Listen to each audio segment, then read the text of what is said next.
Olá, pessoal, vamos iniciar mais uma aula de topografia, né? E o tópico de hoje é falar sobre topografia automatizada, né? Uma análise da informática aplicada à topografia.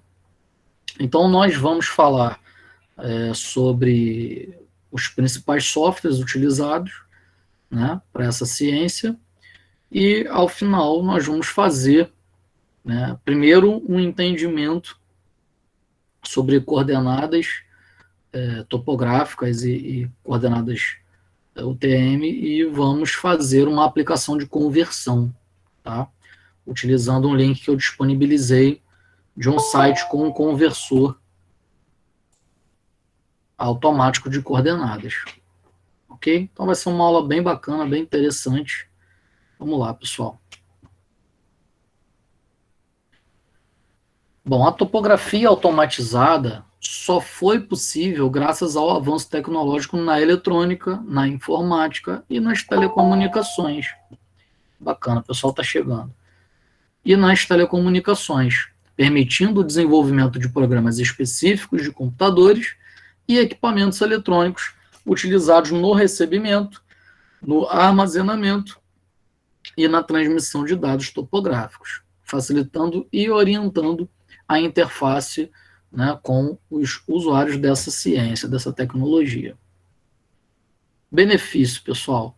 Então, o benefício é trazer maior facilidade e aumento de precisão, né, que os engenheiros e os técnicos das respectivas áreas, né, puderam contar com execução das mensurações, das técnicas das medições. Entretanto, existe a necessidade de conhecer qual a metodologia utilizada nos algoritmos inseridos nos aplicativos disponíveis no mercado das geotecnologias, né, e o significado, né, o nível de significância de seus resultados em relação ao posicionamento e sua qualidade. Bom, então quando a gente fala, né, de sistemas de informações geográficas, né, então é considerado um sistema de hardware, software, informação espacial e procedimentos computacionais que permite e facilita a análise, gestão ou representação do espaço e dos fenômenos que nele ocorrem. Então, você traz informação, dados espaciais, né, para o software e, com o software, vai fazer uma análise computacional para facilitar a análise de gestão ou representação da imagem, né, virtualmente, e os fenômenos que acontecem. Então, com o aparecimento dos sistemas de informação geográficas, os instrumentos de medição modernos, que em aulas anteriores nós destacamos, né, passaram a ser concebidos com dispositivos que permitem facilitar a alimentação desses sistemas. Então, você já consegue, né, de acordo com aqueles equipamentos, os instrumentos de topografia, já atualizar, inclusive em tempo real, né, determinados softwares, se forem tiverem logados em internet, né, em rede WAN. Então já consegue fazer as medições dos dados e já enviar em tempo real para fazer a análise. Ou tem a opção, né, de armazenar os dados e depois você alimentar os softwares e fazer as modelagens. Equipamentos. Então devem-se priorizar, né, os equipamentos que possibilitem o registro automático das informações coletadas, dispensando qualquer tipo de anotação de campo, né? Então, com os equipamentos, já registra tudo e armazena. Ou, como eu comentei, em alguns casos, transmite. Tá? Então, o equipamento deve registrar, ainda em campo, todas as características dos dados coletados, conforme as exigências, né, dos programas do aplicativo e gerenciamento das informações. Alguns softwares, eles possuem até aplicativos para smartphone. Você consegue acompanhar em tempo real. Uma espécie de supervisão, né? Bom, os equipamentos utilizados, né, são as estações totais. Na aula nas aulas anteriores nós chegamos a apresentá-las. As estações totais, né, nós vimos um conjunto definido por um teodolito eletrônico, um distanciômetro a ele incorporado e um microprocessador que automaticamente monitora o estado de operação do instrumento. Sendo assim, esse tipo de equipamento, né, ele se torna capaz de medir ângulos horizontais e verticais, que é o caso do teodolito, distâncias horizontais. A gente chegando aí, boa noite.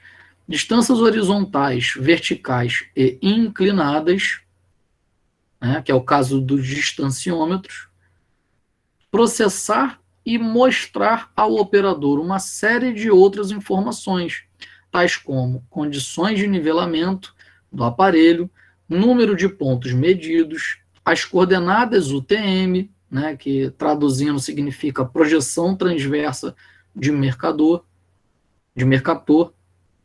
né?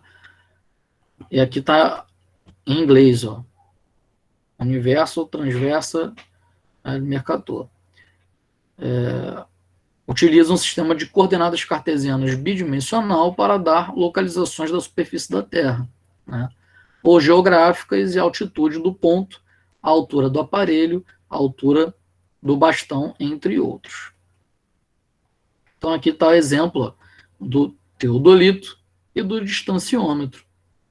Né? Teodolito para medir ângulos horizontais e verticais e as distâncias verticais inclinadas com o distanciômetro. A tecnologia utilizada na medição das distâncias é o infravermelho ou o laser, né, que são equipamentos diferentes que nós vimos. Sendo que o infravermelho ele não trabalha com distâncias muito longas, né? Já o laser, aí com certeza trabalha.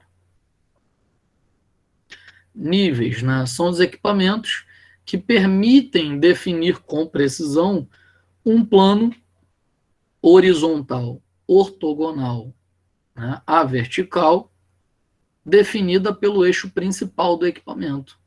E as principais partes de um nível são a luneta, né? Tá aqui, ó, luneta. Nível de bolha.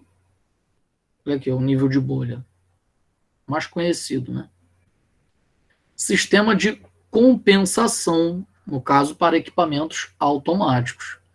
Aí você consegue compensar, corrigir. E dispositivos, né, de calagem. Já os sistemas de posicionamento global, né, os famosos GPS, né, aí aqui, né, um GPS topográfico. Tá? Então, é possível utilizar a tecnologia, aqui porque está em inglês, tá, gente, a sigla.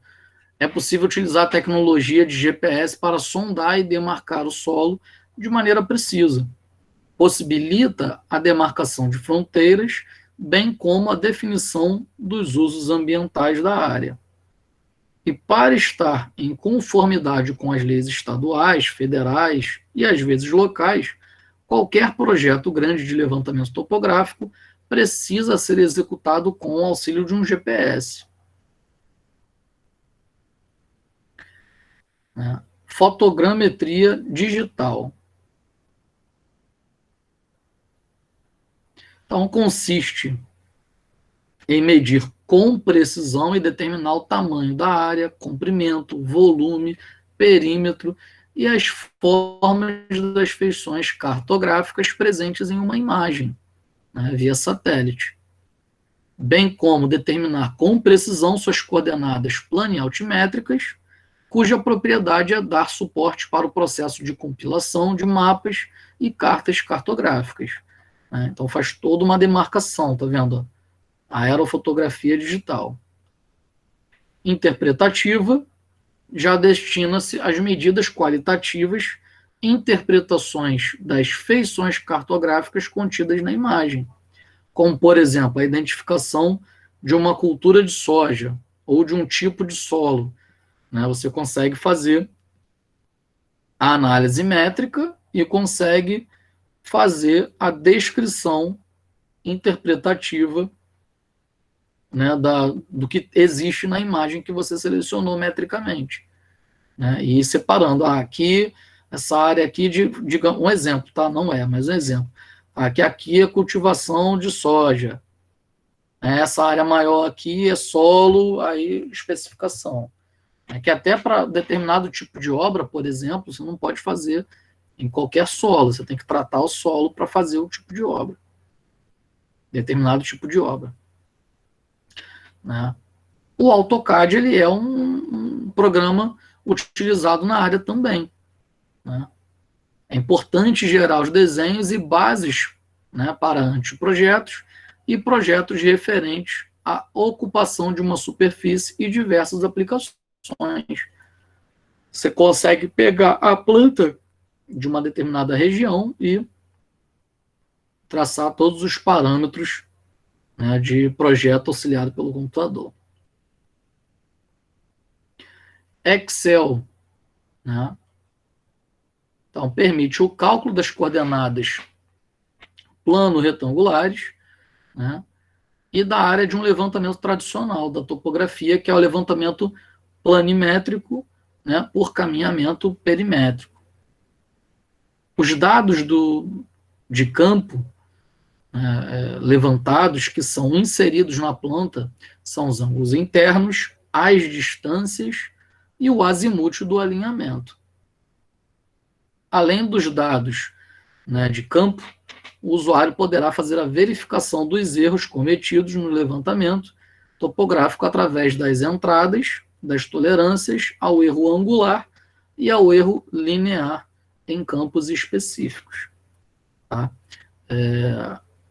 Inclusive, na nossa próxima aula, nós vamos fazer uma atividade prática de levantamento, né, por irradiação, utilizando, né, exatamente o Excel, que é um software que todo mundo que tem o pacote Office tem a condição de utilizar, então não precisa pagar caro para ter acesso a softwares para trabalharmos coordenadas. Ok? Então já fica a dica aí para a nossa próxima aula a gente fazer uma atividade prática bem interessante. E eu vou trabalhar com vocês passo a passo, tá? Passo a passo. Todos os cálculos de células nós vamos fazer juntos. Eu vou ensinar vocês, que é exatamente para que você possa futuramente estar revendo a aula, né, e treinando e refazendo a atividade via Excel. Então é um programa utilizado na área de topografia também.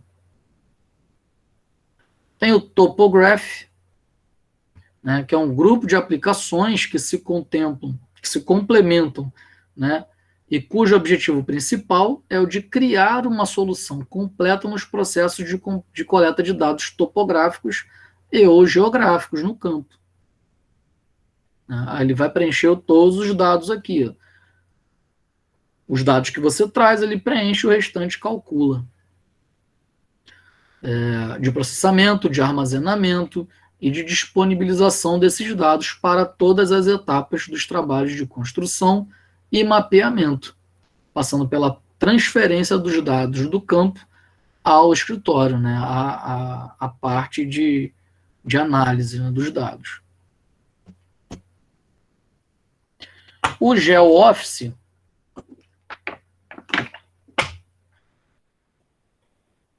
já é uma ferramenta de automação topográfica, né, desenvolvida para auxiliar no armazenamento e manipulação de dados de GPS de navegação, confecção de mapas, entre outros. Então, é uma ferramenta de auxílio, né, de automação topográfica. De você botar os dados, ele te indicar, né, aonde está aquela localização. Com esse software é possível descarregar todas as informações colhidas com seu GPS e atualizá-las, né, em seu computador. O ideal para todos os usuários de aparelhos de navegação global, independente, né, de marcas ou modelos. Você fez uma trajetória usando GPS, você tem a opção de armazenar aquilo ali, né, e utilizar essa ferramenta de automação para fazer a manipulação dos dados de navegação para confeccionar mapas. Topo EVN, né? É um sistema. Opa, mais gente chegando na aula. É um sistema para cálculos e desenhos topográficos desenvolvidos para fornecer recursos de alta produtividade na automação e otimização de projetos. Ele é composto por 4 ferramentas totalmente integradas: a planilha de cálculos, editor de relatórios, editor de memorial e editor de desenhos, formando um ambiente de trabalho completo com interface, né, e fácil operação. Então, ele já é uma análise de cálculos. O Excel também é uma ferramenta, né, um software utilizado para análise de cálculos, né? Também trabalha com planilha, com editor de relatório, né? Só que esse software aqui você tem a oportunidade de fazer, você não precisa usar Excel, Word, né, um outro software de desenho, ele está todo integrado. O software Data GeoSys, né, através do cálculo de modelo numérico do terreno, chamado de superfície, facilita a execução de cálculos mais complicados, tais como mapa de declividades. Para calcular um mapa de declividades, vai precisar ter criado a superfície, curvas de nível e área de inundação. Tá? Outra associação que você pode fazer interessante também, por exemplo, coletou os dados, né, via LabVIEW, alimentou um Excel.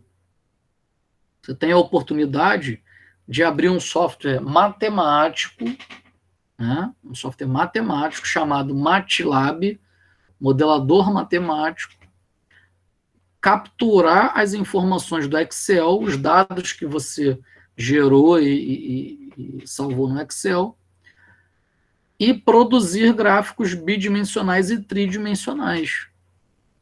Então, não é um software de geoprocessamento, mas como ele é um software matemático, né, ele gera gráficos bidimensionais e tridimensionais, você pode tranquilamente pegar os dados medidos, né, trabalhar com eles a parte de cálculo no Excel e pegar os dados resultantes e importar para o MATLAB e gerar gráficos bidimensionais e tridimensionais. Tá? Então, é um outro recurso para você fazer, né, a parte de mapas tridimensionais. A importância na arquitetura. Então, a facilidade e praticidade dispõe novas maneiras e técnicas de edificar. Então, os programas de leitura dos dados coletados, como nós vimos, né, vários softwares aqui como exemplo, concede o estudo de terrenos e áreas, né, para fazer as respectivas obras, né, os respectivos empreendimentos.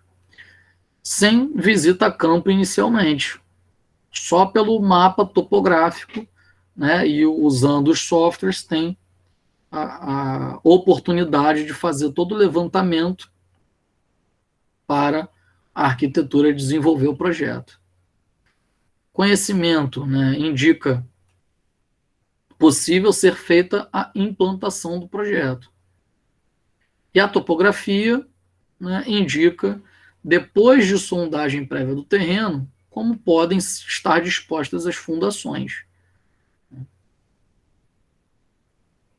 E influencia a estrutura e forma do projeto.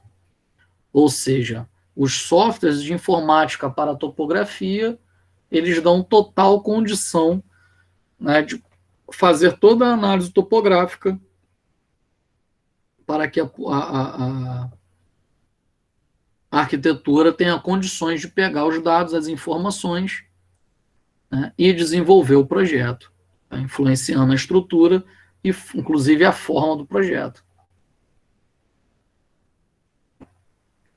Ok, pessoal? Alguma dúvida até aqui?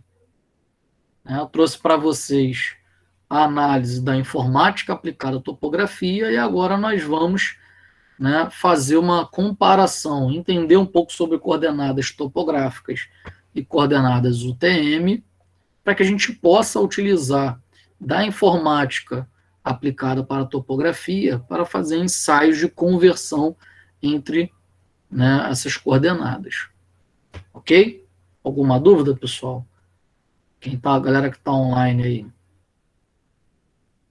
Qualquer coisa sinaliza, tá, pessoal? Vamos lá. Então, coordenadas topográficas versus coordenadas UTM.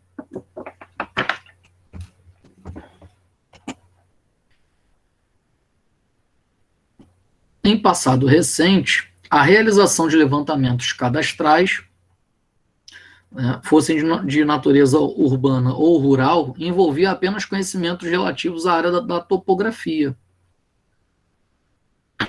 sem a preocupação de se fazer o referenciamento a sistemas de coordenadas planas retangulares utilizadas na cartografia convencional associadas a um sistema de referência geodésico adotado oficialmente no país.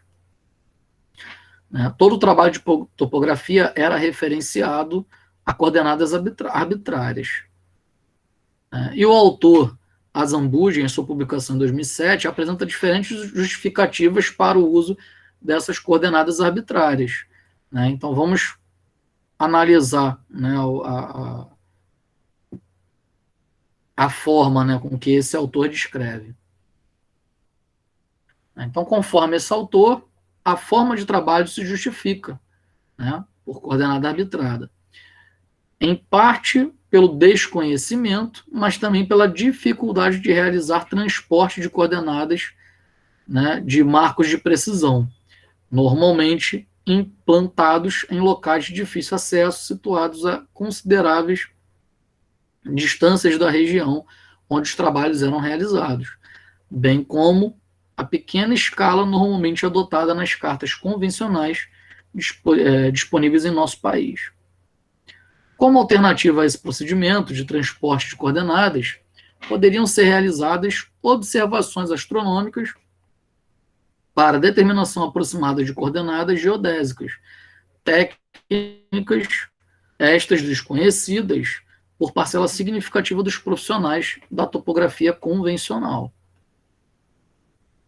E embora, né, as técnicas de obtenção de dados em topografia tenham evoluído de forma significativa ao longo das últimas décadas, com a gradual substituição das antigas trenas, teodolitos convencionais e níveis de bolha por distanciômetros, as estações totais e níveis eletrônicos, o resultado dessas observações traz resumidamente, assim como antigamente, a obtenção de distâncias, ângulos e diferentes níveis, né? São as cotas.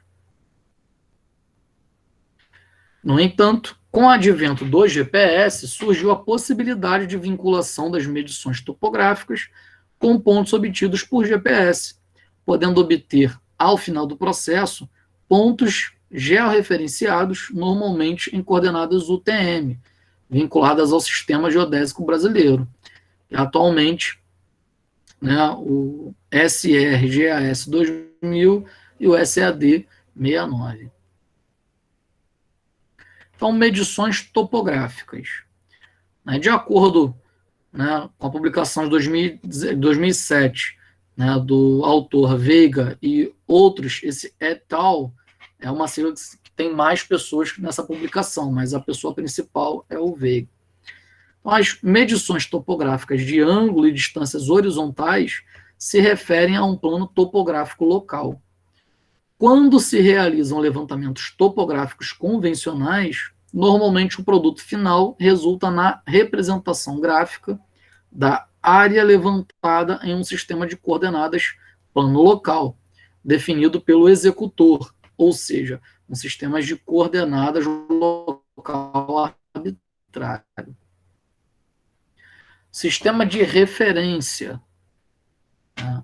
Os sistemas de referência são utilizados para descrever as posições de objetos. Quando é necessário identificar a posição de uma determinada informação na superfície da Terra, são utilizados os sistemas de referência terrestres ou, que a gente está destacando, geodésicos. Estes, por sua vez, estão associados a uma superfície que mais se aproxima da forma da Terra e sobre a qual são desenvolvidos todos os cálculos nas suas coordenadas. Então, 3 superfícies são consideradas: a superfície física, né, geóide e elipsoide. Vamos analisar essas 3. Então, as superfícies consideradas: a superfície física, né, a superfície física da Terra, que é chamada superfície topográfica ou superfície real, é uma superfície entre as massas sólidas ou fluídas e atmosféricas. Esta superfície, segundo o autor, né, Torres, em sua publicação em 96, contendo os continentes e o fundo do mar, é irregular e incapaz de ser representada por uma simples relação matemática. Já a superfície geodal, né, o modelo geodal é o que mais se aproxima da forma da Terra. Então é definido teoricamente como sendo o nível médio dos mares em repouso prolongado através dos continentes. Não é uma superfície irregular, né, e de difícil tratamento matemático. Quando fala do fundo dos oceanos, já fica muito mais difícil fazer a modelagem. E a superfície, né, elipsoidal, que é o mais usual de todos os modelos, né? Nele, a Terra é representada por uma superfície gerada a partir de um elipsoide de revolução. Dado que a Terra é ligeiramente achatada nos polos e se alarga mais no Equador, a figura geométrica, né, regular usada em geodésia, que mais se aproxima de sua forma verdadeira, é uma elipsoide de revolução.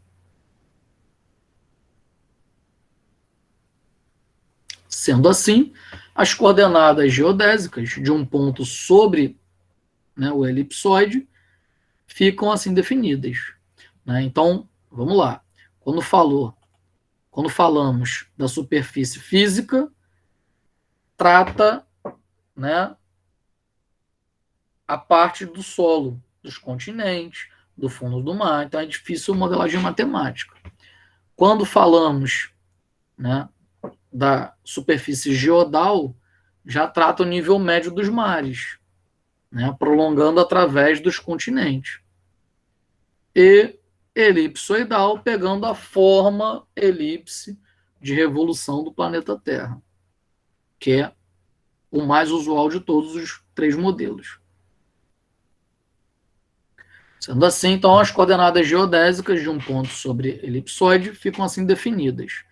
Latitude geodésica está relacionado a um ângulo que a normal forma com sua projeção no plano do Equador, sendo positiva para o norte e negativa para o sul.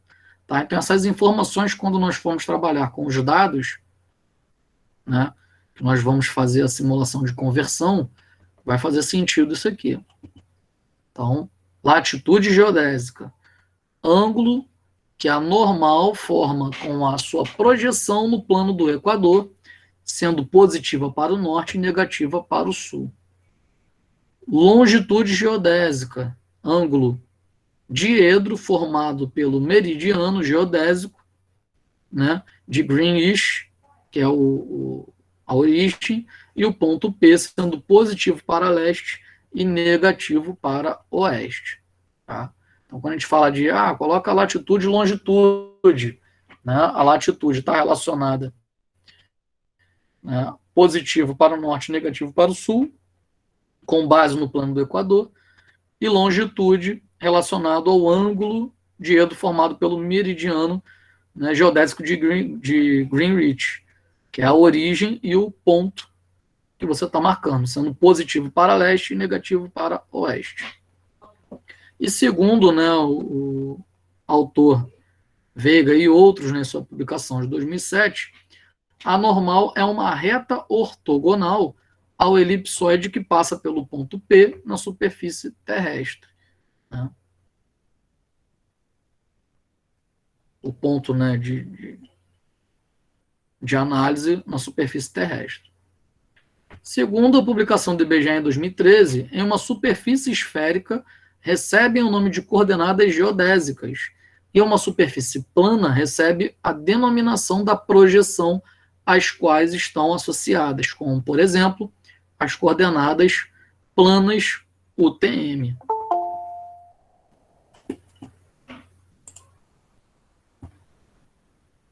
Assim, as coordenadas referidas aos sistemas de referência são normalmente apresentadas em três formas: cartesianas, geodésicas, elipsoidais e planas. No Brasil, o atual sistema geodésico brasileiro, a gente já citou, né, que é o Sistema de Referência Geocêntrico para as Américas, 2000, e adota a elipsoide de revolução. O GRP, né, Global Reference System, 80, porque é de 1980, cujos semi-eixos maiores e achatamento são relacionados a esses valores aqui. Ó. Então, é a referência, né, que quando você coloca o GRS 80, ele vai trabalhar com esse referencial. Sistema de coordenadas cartesianas. Então, é um sistema coordenado cartesiano em espaço tridimensional e é caracterizado por um conjunto das três retas, eixo x, y e a profundidade como sendo o eixo z, denominados de eixos coordenados.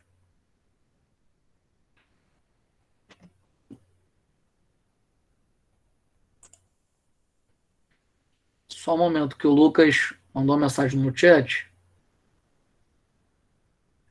Lucas, em relação um problema de internet no horário, né? Em relação às aulas, a assistir às aulas, eu deixo sempre disponível no meu canal do YouTube, para que vocês possam ter acesso às aulas, independente da disciplina, e deixo disponível na plataforma também, tá? Para vocês terem acesso.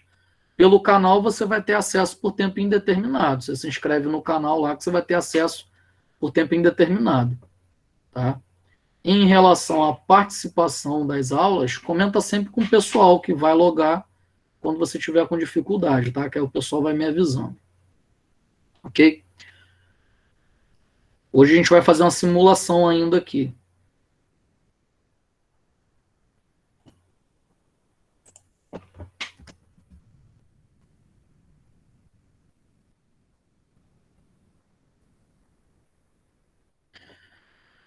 Bom, e ele associado aos sistemas de referência geodésico recebe denominação de sistema cartesiano geodésico, de modo que o eixo X coincide com o plano equatorial positivo em relação, né, na direção de longitude de 0 graus. O eixo Y coincidente ao plano equatorial positivo na direção de longitude de 90 graus. Tá? E eixo Z é paralelo ao eixo de rotação da Terra e positivo na direção norte. Ok? Então, é a forma que fica a referência eixo X, Y e Z. Então, a origem ela é definida quanto à localização.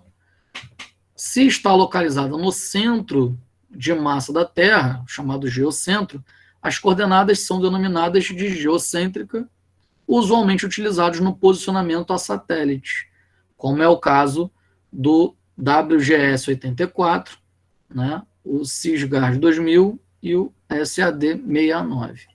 Tá? Agora, o sistema de coordenadas topográficas, a posição relativa dos pontos da superfície terrestre é caracterizada pelas coordenadas num sistema de referência. Qualquer que seja o sistema envolvido, tais coordenadas são a abscissa ordenada. E em topografia, as coordenadas são referidas no plano horizontal de referência, né, o plano topográfico, o sistema de coordenadas topográficas, é definido por um sistema plano retangular, ou seja, XY, sendo que o eixo das ordenadas Y está orientado, né, segundo a direção norte-sul, ou seja, paralelo, né, magnética ou verdadeira, polo magnético ou verdadeiro, e o eixo positivo das abscissas, o eixo X, forma 90 graus na direção leste. E uma terceira grandeza, a altura, chamada de cota ou altitude, né, junta-se as coordenadas X e Y, definindo a posição tridimensional do ponto que você deseja fazer a sua análise. Então, as operações de campo para a obtenção das coordenadas topográficas consistem na medição de uma distância horizontal com um ângulo horizontal e uma distância vertical ou ângulo vertical para cada ponto, além da determinação da orientação em relação à direção fixa norte-sul. Então, quando você botar norte, já vai falar isso aqui. Botar norte, ela vai apresentar norte-sul. No escritório, as coordenadas são calculadas em função das medidas de campo. Então, as medidas de distâncias e ângulos horizontais permitem calcular as coordenadas planas x e y, enquanto as medidas de distâncias verticais ou ângulos verticais conduzem às cotas ou às altitudes, né? Um ponto, né, é definido nesse sistema através de uma coordenada denominada abscissa, que é a coordenada x, e outra denominada ordenada, que é a coordenada y. E um dos símbolos dos pontos a gente chama de pxy. Então, o primeiro número vai ser o x, o segundo número vai ser o y. E são utilizados para denominar um ponto P com abscissa x e ordenada y. Já o sistema de projeção UTM é um sistema de coordenadas baseado no plano cartesiano x e y e usa o metro como unidade para medir distâncias e determinar a posição de um objeto, ao invés de ser graus, minutos e segundos. Diferentemente das coordenadas geodésicas, o sistema UTM não acompanha a curvatura da Terra, e, por isso, seus pares de coordenada também são chamados de coordenadas planas. Os fusos dos sistemas UTM indicam que parte do globo as coordenadas obtidas se aplicam, uma vez que o mesmo par de coordenadas pode se repetir nos 60 fusos diferentes. De uma forma mais simples, né, o mundo é dividido em 60 fusos, onde cada um se estende por 6 graus de longitude. Os fusos são numerados de 1 a 60, começando no fuso 180 a 174 graus, né, WGR, e continuando para leste. Cada um desses fusos é gerado a partir de uma rotação do cilindro, de forma que o meridiano de tangência divide o fuso em duas partes iguais de 3 graus de amplitude, né? Informação do IBGE. Não é 6 graus de longitude? Então, dividindo em duas partes iguais de 3 graus. Ô, Brian, diga. Divide aí a linha do Equador? Divide o fuso? A linha do Equador está em 180 graus, seria isso? Isso, exatamente. Aí aqui a Terra no meio. Isso aí. E fica dividido em 60 fusos totais. Perfeito. Isso aqui é importante, tá? Porque a gente vai fazer. Então, como a convenção atribui-se à letra N, não é N de norte, é N norte-sul, tá? São as ordenadas, e a letra E não é de leste, é para as coordenadas de leste e oeste. Ok? Então, norte-sul sendo ordenada e leste-oeste sendo abscissas. Então, um par de coordenadas no sistema UTM é definido assim pelas coordenadas E e N.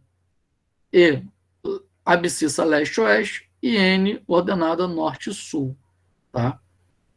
Então, cada fuso na linha do Equador apresenta aproximadamente 670 quilômetros de extensão leste-oeste, que a circunferência da Terra é aproximadamente 40 mil quilômetros. Então, fazendo a divisão, vai dar aproximadamente 670 quilômetros de extensão leste-oeste. Segundo o IBGE, em sua publicação de 2005, como o meridiano central possui um valor de 500 mil metros, o limite leste-oeste de cada fuso corresponde na linha do Equador, respectivamente valores próximos a 170 mil metros, né, e 830 mil metros. Existem, né, métodos que possibilitam a transformação de coordenadas UTM em coordenadas topográficas locais. Isso que a gente vai fazer. Sendo que a distância pode ser obtida através de coordenadas topográficas locais ou então a transformação direta de distância UTM em distância topográfica local. Repetiu aqui a palavra, né? Em distância topográfica local. Pode ser observado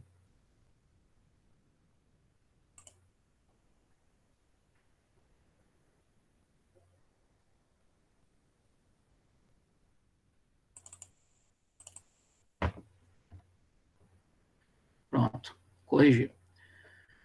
Pode ser observado que o procedimento citado anteriormente pode ser evitado, se trabalharmos desde o início com o sistema de coordenadas locais, ou então com as próprias coordenadas geodésicas dos pontos, né, graus, minutos e segundos. Profissionais que não seguirem o descrito acima podem ter surpresas, né, em seus levantamentos e projetos. Então, pode não pegar a coordenada perfeitamente. Uma rodovia projetada, né, com coordenadas planas UTM, diga. Nesse caso aí, que você falou, quando o profissional não usa o norte como referência. Sim. Usar o norte como referência. Sim, e tem que tomar cuidado com a transformação das coordenadas, né, para que você não possa perder informação. Né? Senão você pode ter surpresa. Cada grau errado, ele vai dar uma diferença enorme lá na frente. Exatamente. Vai trabalhar com valor aproximado e isso aí, lá na frente, vai dar uma estimativa equivocada. Isso aí. Tem uma historinha rápida aqui. Ó, o caso de uma... rápida aqui. Oi? Uma história rápida aqui. Eu fui o guia, eu fiz uma patrulha quando eu estava no exército, eu errei o grau da bússola. Então, a gente saiu muita coisa longe do negócio e enquanto eu estava no exército, eu estava pagando, toda vez que a equipe passava me via, falava, paga 10 canguru aí, porque deu mole, ficou perdido 2 dias. Porque um erro no início, né, chega depois, ele se transforma num erro gigantesco, exatamente. Então, olha o exemplo aqui, uma rodovia projetada com coordenada plana UTM, ao ser, né, locada com essas mesmas coordenadas, você não chegará no destino. Então, uma rodovia projetada é melhor fazer com coordenadas topográficas. Tá? Se você pegar a coordenada, você pode pegar a topográfica e converter para UTM. Converter de UTM para topográfica, você tem que tomar cuidado para não acontecer isso, né, de você trabalhar com valor aproximadamente e ele dá uma diferença muito grande. Bom, pessoal, então agora nós vamos fazer uma simulação prática, né, de conversão de coordenadas geográficas em UTM. Né? Então, de UTM para geográfica, a gente tem que tomar cuidado. Né? Então, ao pegar esse link, eu vou pegar esse link, eu não sei se vocês estão assistindo a aula, quem está online, se está assistindo por computador, se tem a possibilidade de acessar esse link, eu acabei de digitar ele no chat, tá? Acabei de digitar ele no chat. Se você quiser fazer um exemplo com outra localização. Então, esse link aqui, ele traz para a gente, né, um conversor UTM para geográfica ou, né, graus, minutos, segundos, né, GMS, para geográfica, ou vice-versa, tá? Coordenadas geográficas são digitadas e apresentadas em graus decimais. Números negativos indicam longitude oeste e latitude sul. Tá? Coordenadas UTM são digitadas e apresentadas em metros aqui. Ó. O modelo de elipsoide utilizado para esses cálculos aqui é o WGS 84, ok? Que esse aplicativo utiliza. Trocando aqui ó, para GMS, as coordenadas geográficas ditadas apresentadas em graus decimais, números negativos indicam longitude oeste e latitude sul também. Tá? Ok? Então, UTM para geográfico, GMS, né, graus, minutos, segundos, para geográfico, ou vice-versa, tá? A simulação que eu vou fazer com vocês aqui é ao contrário. Eu vou trazer aqui os dados geográficos, né, para a gente ver como ele fica em graus, minutos e segundos e ver como fica em UTM. Tá? Bom, exemplo de coordenada geográfica. Então, eu peguei aqui um endereço, né? Eu botei aqui, ó, Parque Shop de Campo Grande. Aí está o endereço dele, e olha aqui, ó, latitude e longitude.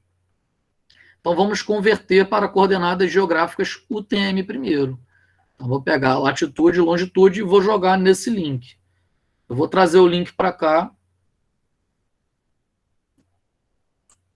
que eu já deixei aberto. Vou fazer o seguinte, eu vou abrir duas telas aqui, ó, se por acaso alguém de vocês quiserem dar print. Uma para GMS e a outra para UTM, tá? Então, primeiro para UTM. Então, eu vou copiar esses dados aqui e vou jogar lá. Você pode fazer ensaio pegando outros endereços. Tá? Ah, eu quero fazer da minha residência. Aí você vai lá no Google Maps, né, por exemplo, você joga lá, o endereço pega as coordenadas latitude e longitude e joga para você ter uma ideia como fica em UTM ou em graus, minutos e segundos. Tá? Então, vamos lá, deixa eu vir para a tela de edição aqui.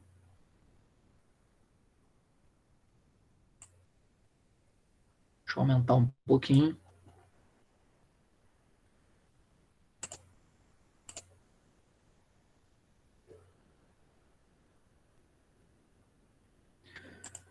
Então, ó, longitude.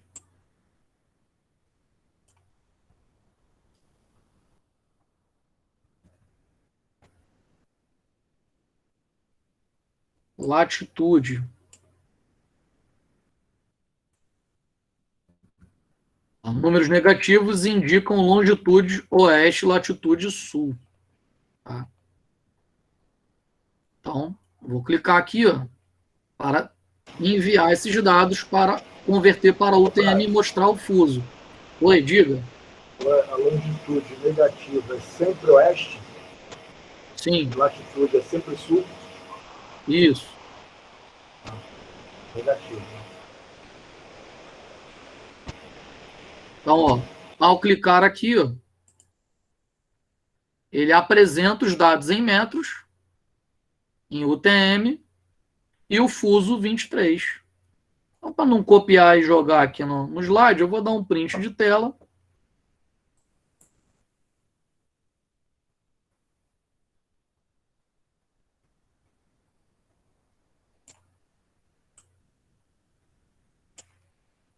E vou disponibilizar.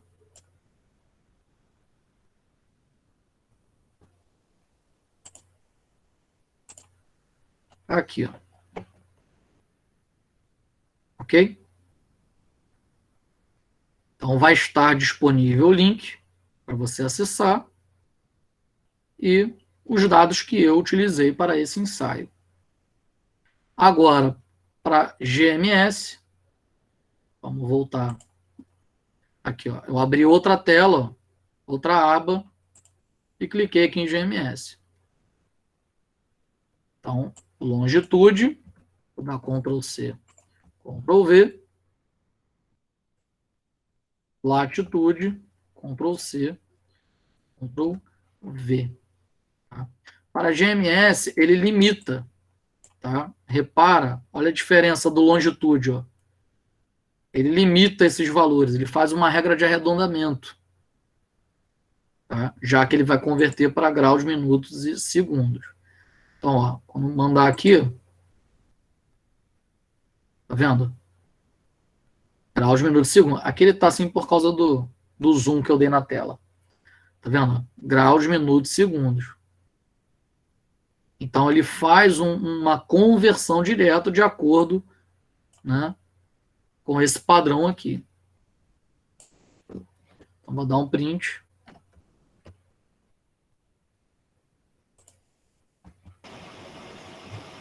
Por exemplo, aconteceu com a gente lá, teve um acidente de voo livre lá na Rural, lá em Paciência, e a gente pediu um helicóptero do bombeiro para ir.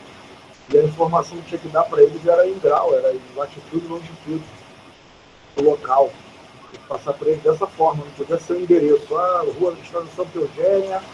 Não, tinha que ser em latitude e longitude. Agora aqui eu acho que eu já consigo passar isso para eles se eu precisar. Você tem a opção. Pegar o endereço. Isso aí.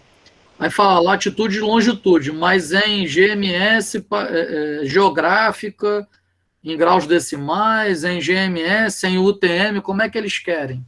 Né? GMS. E aí GMS. Dá o grau, minuto e segundo. Ah, tá vendo?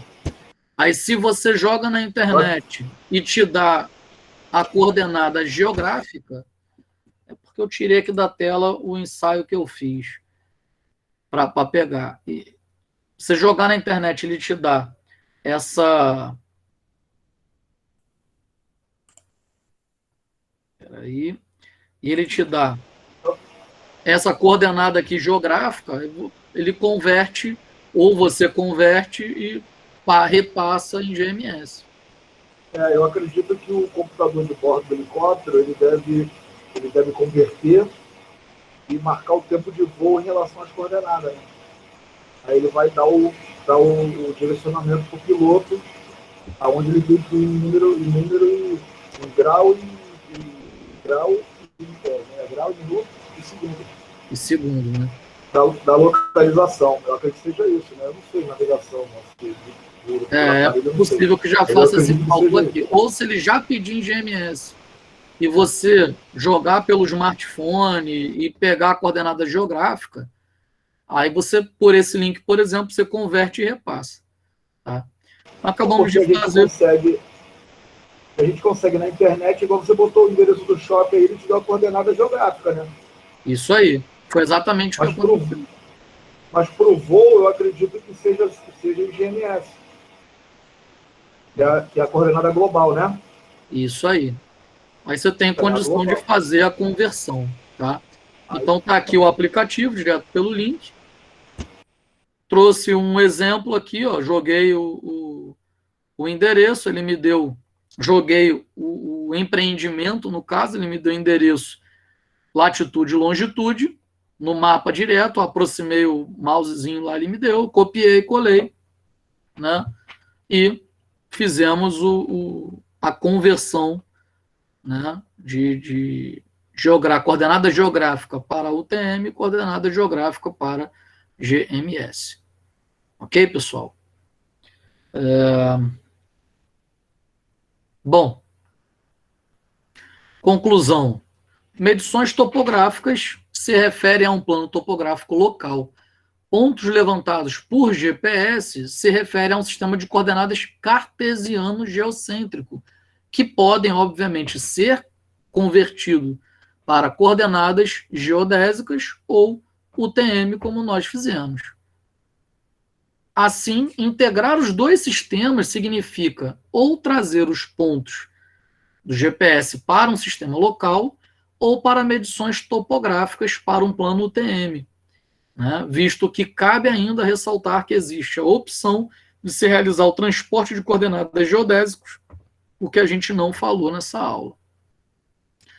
E ao se optar por transformar as coordenadas de pontos GPS, pode utilizar as fórmulas baseando na norma da ABNT NBR 14166, ou como opção transformar para o sistema geodésico topocêntrico, né? Porém, mais importante que quem for trabalhar com topografia tenha conhecimento exatamente dos erros, como o colega comentou anteriormente aí, que podem ocorrer, né, e escolha uma forma de tornar esses erros insignificantes, executando dessa forma os trabalhos com melhor qualidade.